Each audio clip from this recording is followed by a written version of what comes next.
എല്ലാവർക്കും നമസ്കാരം. ഇന്നത്തെ ടോപ്പിക്കിൻ്റെ പേര് ഇങ്ങനെയാണ്: ദ ലീഡർ വിൽ അറൈവ്.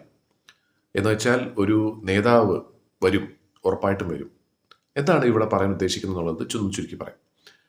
നമുക്ക് നമ്മുടെയൊക്കെ ജീവിതത്തിൽ ശരിക്കും സംഭവിക്കുന്ന പല കാര്യങ്ങൾക്കും നമുക്ക് യാതൊരു നിയന്ത്രണവുമില്ല, അല്ലേ? പല കാര്യങ്ങളും നമ്മുടെ കയ്യിലാണ്, പക്ഷേ പല കാര്യങ്ങളും അല്ല. നമ്മളൊരു പക്ഷേ ജനിച്ച സമയം, അല്ലെങ്കിൽ സ്ഥലം, അല്ലെങ്കിൽ ജീവിതത്തിൽ നമുക്ക് സംഭവിക്കുന്ന പല കാര്യങ്ങൾക്കും നമുക്ക് യാതൊരു കൺട്രോളും ഉണ്ടാവില്ല.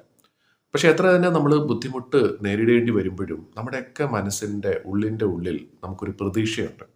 ഇന്നല്ലെങ്കിൽ നാളെ തീർച്ചയായിട്ടും ഈ ഒരു അവസ്ഥ മാറി നമുക്കും നല്ലൊരു സമയം വരും, അല്ലേ?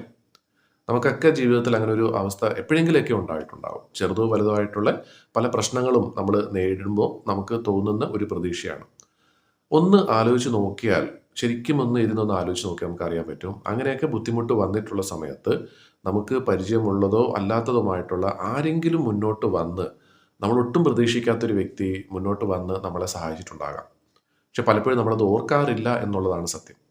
ഇനി നമ്മുടെ കാര്യം പോട്ടെ, ചരിത്രത്തിൽ നടന്നിട്ടുള്ള ഏതൊരു സംഭവം, ചരിത്രം ഒന്ന് പരിശോധിച്ചാൽ അറിയാൻ പറ്റും, ഏതൊരു ബുദ്ധിമുട്ടുള്ള സാഹചര്യത്തിലും ഒന്നിൽ കൂടുതലോ ആളുകൾ അവിടെ ഒരു കാരണവുമില്ലാതെ വന്ന് ആ അവസ്ഥയെ തന്നെ മാറ്റിമറിച്ചിട്ടുണ്ട്, നല്ല രീതിയിൽ മാറ്റിമറിച്ചിട്ടുണ്ട്. അവരെയാണ് ശരിക്കും നമ്മൾ നേതാക്കന്മാർ എന്ന് പറയുന്നത്. ഇത് ശരിക്കും വലിയൊരു സത്യമാണ്, പ്രപഞ്ച സത്യമാണ്. പക്ഷെ ഇവിടെ പറയാൻ ഉദ്ദേശിക്കുന്ന മറ്റൊരു കാര്യമാണ്, നമുക്കും അങ്ങനെ ഒരു ബുദ്ധിമുട്ട് വരുമ്പോൾ തീർച്ചയായിട്ടും നമുക്കൊരു പ്രതീക്ഷയുണ്ട്, ആരെങ്കിലും വന്ന് നമ്മളെ സഹായിക്കും. അങ്ങനെ സഹായം നമുക്ക് കിട്ടാറുമുണ്ട്.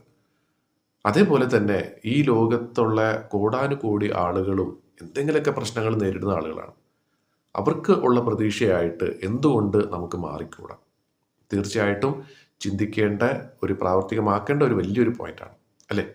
അപ്പോൾ ധാരാളം ആളുകൾക്ക്, ഇനി ഒരുപാട് ആളുകൾക്ക് അല്ലെങ്കിൽ പോലും ഒരു 10 പേർക്കെങ്കിലും എന്തെങ്കിലും അവരുടെ ബുദ്ധിമുട്ട് മാറ്റിയെടുക്കാനായിട്ട് സാധിക്കുമെങ്കിൽ തീർച്ചയായിട്ടും ഒരു നേതാവാകുക എന്നുള്ളൊരു ഉദ്ദേശത്തോടു കൂടിയല്ല ഞാൻ ഇവിടെ പറയുന്നത്.